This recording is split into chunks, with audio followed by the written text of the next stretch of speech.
Hey LEGO fans, today I am going to be unboxing, speed building and giving you a review / tour of the fantastic Ghostbusters Firehouse Headquarters.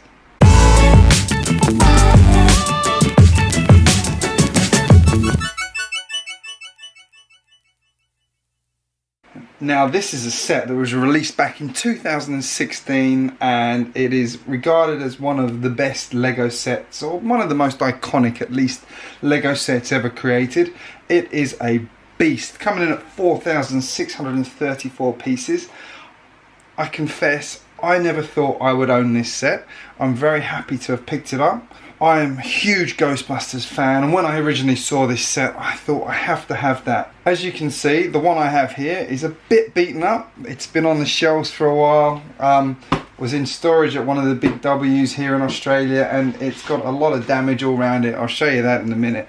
But as you can see from the front of the box here, straight away we've got loads of the key characters from the movie. We've got Dana in possessed mode, we've got all the Ghostbusters around here, we've got Slimer being captured, we've got the zombie taxi driver, the librarian, we've got an iconic New York style lamppost that I think, traffic light rather, that I think a lot of people actually base their city lights on, from looking around at what people have, unless LEGO based that on.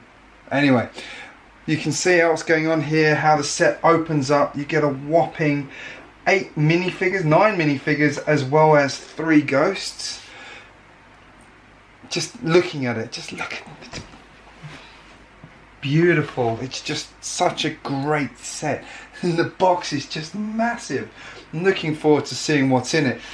Let's turn it around quickly so you can see some of what's going on in it. So on this side here, we've got the trap, where they clean out the traps into the vault.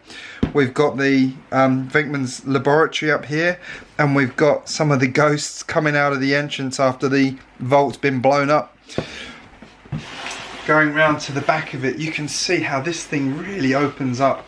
The whole side opens up to show you the interior with the, again, the laboratory. We've got the games room here, we've got the kitchen area, the bunk beds, we've got the bathroom, we've got the whole downstairs area that doesn't fit the Ecto one, but we'll talk about that later. We've got the lockers and this cool fireman's pole all the way down, as well as the ghost vault here. You can see there's just so many features in this box, you just can't, it's brilliant. So I'll try and go through all of those when I do the tour of the set. You can really see how dinged up this box is though, just look at it. I keep my boxes, even though this is damaged, I will still treasure it. And then on the other side, you just see how it opens up. So here we are, that's it. Let's open this up. Oh, which side to open? I'm going to go with this one, I think. Do the top, or sort of the top, depending on which way you lay it. Alright, are you ready for this? Here we go. And ready. 2 boxes. Base plate.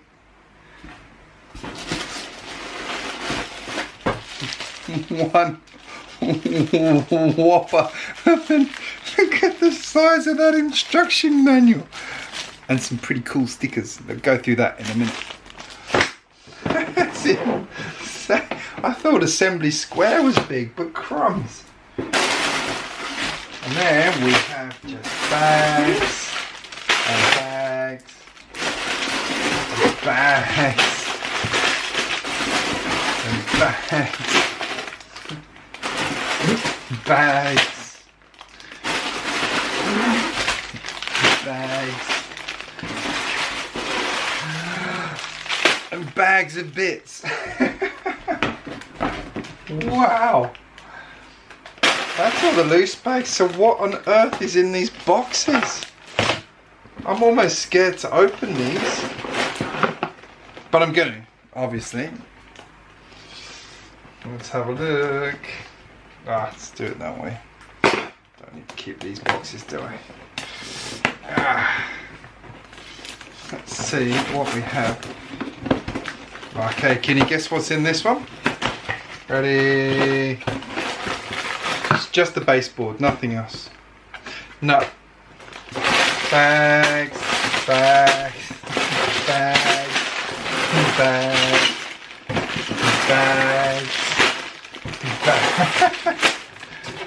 bags, and the fireman's pole. Okay, and 3 guesses. What's in this box? Can you tell I've not actually opened a box quite this large before? Assembly Square was my former largest box, so this is now my largest. The next one on top of this will be Ninjago City, which is bigger. And more bags, more bags. Some more boards, and more bags, and more bags. Wowza. That is a lot of bags. Alright, this is going to take me a little while to sort through all this. So in the meantime, let's open this instruction manual and see those beautiful stickers and what's actually in the instructions. Because usually you get some good tidbits in this one. This Sony Pictures, I think Ghostbusters was Sony. And I know LEGO has a good relationship with Sony. There's some superb stickers in there. You've got the, see if I can get the camera to focus. There we go. You've got the map of New York with the approximate location. I think it actually is the exact location of the firehouse. You've got some stickers for the kitchen, obviously. You've got some details of the firehouse, some signs, that's for the arcade machine. You've got the classic Ghostbusters logo. I will say this up front, I watched a few videos and they've all said the same thing and I 100% agree. I'm sad that's not actually a printed piece, because they have done that before as a printed piece. What else? We've got the locker stickers, we've got the Ghost Vault, a pizza box. Some great stickers there. Didn't see those. We've also got 3 mirror stickers as well. And here we have the massive instruction manual. Oh, okay. I was thinking this is going to be a 4 or 5 night build. Might be longer than that. This is going to take a while. Anyway, all right, I'm going to start sorting through pieces and start building. I am so excited.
finished it. Some of you joined me while I was building this. I did some live streams of the first sort of stages of it, and also the finishing the last couple of sets of bags. 14 bag numbers, not 14 bags, it's more like probably 40 bags. Actually might be more than that. But absolutely one of the best builds, if not the best build I've ever done, and absolute hats off to the Lego designers for breaking up building these bits on the side where you think this is going to be really monotonous or whatever, but they actually did it in such a way that you'll build up like a couple of layers of it and then go and do something else, build up a few more layers, go and do something else, and it really breaks up the build and makes it a lot more enjoyable. I say that from experience because when I did the assembly square, there's a couple of bits where you just do like walls of tiles and it's really quite soul destroying at times. Worth it for the result, but this was much more enjoyable. I've learned some good techniques around these as well, around how to do some of this sort of finishing they've done here, which they've done an absolute hands down great job. So let's have a quick look around the outside of this here. Starting over here, we've got some slime bubbling up. Just studs. That's from Ghostbusters 2. So I don't know if you know a bit of trivia. This one was actually designed around Ghostbusters 1 and 2 movies for the reason that it let them add a couple of extra details like this, the arcade machine inside, things like that. But we'll talk about that one in a minute. Over here, we've got the typical New York traffic light that I've seen quite a lot of people use in their cities. I'm on the fence about whether or not I'm going to do my traffic lights like that. I'm probably going to go with a more sort of English/Australian style for mine. Just a side note there. The front here, that beautiful architecture with those massive windows. We've got the doors here that can be closed. Let's have a look. This one's the more interesting one because it's actually got the door in it as well, just like the movie. We've got these ghosts popping around on here and really nicely done. You just pop one of these tiles off and slot this into the hole and that's it. So I've got Slimer there. He's stolen some food again, so no doubt Peter will be hunting him down any minute now. What else have we got going on now? This side's quite interesting. This is the one that opens up, so we'll go through that one in a minute. It's also got the fire escape on it, so it's got a lot more detail than the other side in that respect. I thought these were actually, every time I look at it, I think they're the gold bullion pieces, but they're not. They're just flat 1x2 tiles. Just looks like it because of the way the shadow lies. Now, the fire escape here is just built on these ladder pieces. And around the back here is the bit of the red herring. That is, I don't know why they didn't build more on the back, but anyway, I have seen somebody do a wall that clips onto that, so I might have a go at that myself, just because I don't like looking at that. I think it's really disappointing given how good the rest of the set is. Looking around, let's see if my camera will zoom in properly for me. We've got the Firehouse sticker in there. We've got the Ghostbusters HQ logo there. Like I said, that's a sticker. Looks good. Wish it was printed. Like those blue 1x1 round tiles that are next to it. Those are all printed. So I don't know why they didn't print it, but they didn't print it. These ones here. Let's have a look at how this thing opens. Now, clever little trick. I'm just going to show you the roof very quickly as I open this, because it's done using this sort of air conditioning style unit here, and the two hinges here literally just clip into that. So the way that works, it's quite neatly done, very well hidden. It's all it literally needs to do to hold it shut. That's all it has to do. That one little clip, it's all it takes, and that is pretty secure. So this is the side where all the action happens. This is the side where it all opens. I will show you a couple of things with this, like the way that's now popping up. That's just because of the size of the roof, and because what happens is this is hinged, and none of this is hinged, and it's all modular and removable, which I'll show you in a minute. But that just means you just have to occasionally just push it down, because this whole bit is just holding it in place. So can't really stop that one. Let's pop this first side open, and here we have the side with the stairs. We've got the ghost containment unit down the bottom there. Now obviously in the movie it's meant to be in the basement, but there isn't a basement to this set, so they couldn't really do that one. So good choice putting it there, I think. Works really well. Let's open up this side as well, and we can see just how magnificent the interior of this set is. Look at that. Let's give it a quick turn like that so you can see more of it. There we go. It is absolutely packed with details and fan tributes, and it's just a gorgeous, gorgeous looking set. One thing you can also do with this is take the whole thing apart. So this roof here detaches, detaches, detaches, and got to remember to unclip the fire escape before you do this, otherwise it won't come off. And there we have the entire roof lifted off, and that is a big old slab of Lego. You can see why there's a bit of distortion occurs in that. That's how big the roof is though. And then you can go and take these bits apart. So this side here just comes apart as one big piece.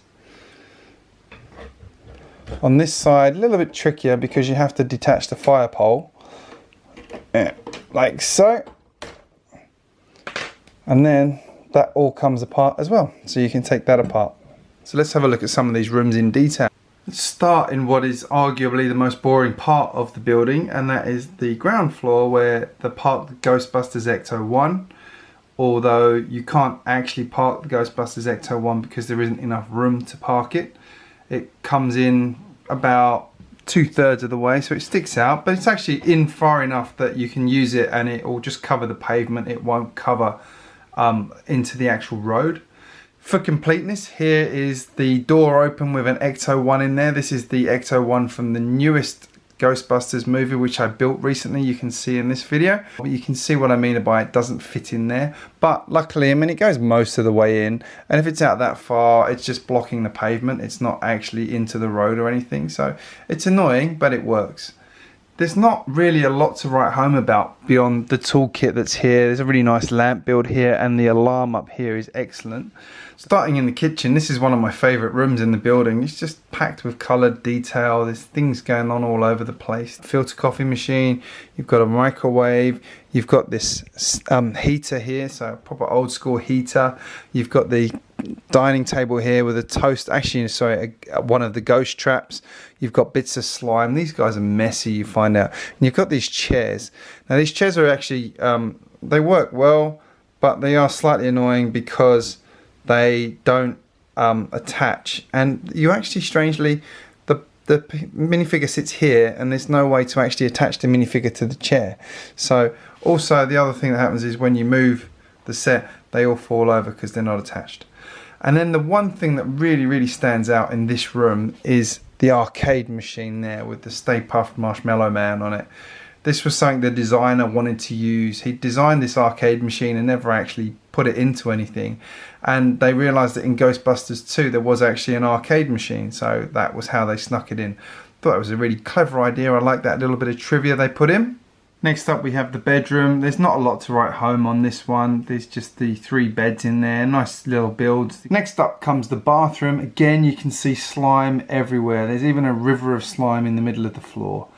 This room actually took quite a bit of building because there's a lot of tiny details and builds that go into this. Anyone who's ever built a set that has a toilet knows how much actually goes into creating the shapes and things, but it was a really enjoyable little build. It just took a little bit longer than I expected, but the result is absolutely superb. You got the proper old school style toilet as you'd expect in a building of this vintage.